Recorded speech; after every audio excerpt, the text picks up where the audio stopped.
Bismillahirrahmanirrahim. Assalamu alaikum warahmatullahi wabarakatuh. Abebiti ngawe mulaba tuli mu masjidi Kufa.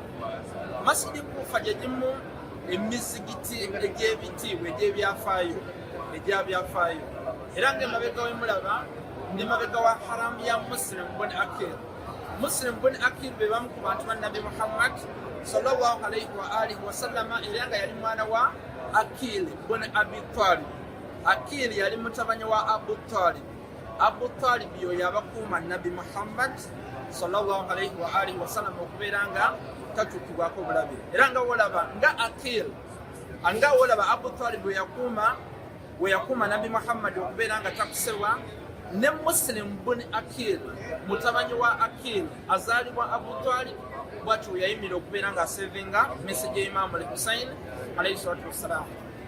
Muslim bin Aqeel nga Imam Hussein tanaba kujja kufa nagenda Karbala yasooka kutuma Muslim bin Aqeel okulaba embeera, era watuuka bw'atyo n'abagoberezi kubana waliwo abagoberezi ba Amir al-Mu'minin Ali bin Abi Talib ne Imam Hussein n'abeera nabo. Ubaydullah bin Ziyad oyo yali ambasada wa Yazid mu Kufa.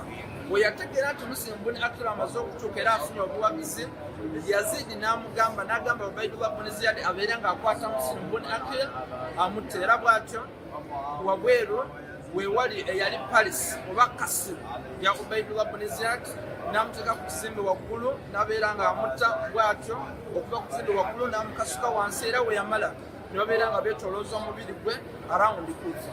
Abantu be bati bafa nga basevinga obusiraamu. Brother, knowledge yafa ng'ataasa Imam Hussein ng'ayagala yimiriza mu misiri ya Allah subhanahu wa ta'ala.